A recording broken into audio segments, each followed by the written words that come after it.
ಹಜರತ್ ಇಬ್ರಾಹಿಂ ಅಲೈಹಿಸ್ಸಲಾಂ ಯಾರು? ಹಜರತ್ ಇಬ್ರಾಹಿಂ ಅಲೈಹಿಸ್ಸಲಾಂ ಅಲ್ಲಾಹನ ಮಹಾನ್ ಪ್ರವಾದಿಗಳಲ್ಲಿ ಒಬ್ಬರು. ಅವರಿಗೆ ಖಲೀಲುಲ್ಲಾ ಅಂದರೆ ಅಲ್ಲಾಹನ ಸ್ನೇಹಿತ ಎಂಬ ಗೌರವದ ಹೆಸರು ಇದೆ.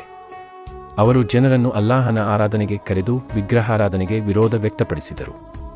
ಕುರಾನ್ನಲ್ಲಿ ಅವರ ಸಹನೆ, ಇಮಾನ್ ಮತ್ತು ತ್ಯಾಗದ ಬಗ್ಗೆ ಅನೇಕ ಕಡೆ ಉಲ್ಲೇಖಿಸಲಾಗಿದೆ. ಮುಸ್ಲಿಮರು, ಕ್ರೈಸ್ತರು ಮತ್ತು ಯಹೂದ್ ಈ ಮೂರು ಧರ್ಮಗಳಲ್ಲಿಯೂ ಅವರಿಗೆ ಅಪಾರ ಗೌರವ ಇದೆ. ಬೀಬಿ ಹಾಜರಾ ಅವರು ಹಜರತ್ ಇಬ್ರಾಹಿಂ ಅಲೈಹಿಸ್ಸಲಾಂ ಅವರ ಪತ್ನಿ ಹಾಗೂ ಹಜರತ್ ಇಸ್ಮಾಯಿಲ್ ಅಲೈಹಿಸ್ಸಲಾಂ ಅವರ ತಾಯಿಯಾಗಿದ್ದ. ಇಸ್ಲಾಂನಲ್ಲಿ ಅವರ ಸಹನೆ ಮತ್ತು ಅಲ್ಲಾಹನ ಮೇಲಿನ ನಂಬಿಕೆಯನ್ನು ಮಾದರಿಯಾಗಿ ಹೇಳಲಾಗುತ್ತದೆ. ಅಲ್ಲಾಹನ ಆದೇಶದಂತೆ ಹಜರತ್ ಇಬ್ರಾಹಿಂ ಅಲೈಹಿಸ್ಸಲಾಂ ಅವರು ಬೀಬಿ ಹಾಜಾ ಮತ್ತು ಚಿಕ್ಕ ಮಗು ಇಸ್ಮಾಯಿಲ್ ಅವರನ್ನು ಮ್ಯಾಕವ ಎಂಬ ಬಿಸಿಯಾದ ಮರುಭೂಮಿಯಲ್ಲಿ ಬಿಟ್ಟು ಬಂದರು. ಅಲ್ಲಿ ನೀರು ಇರಲಿಲ್ಲ.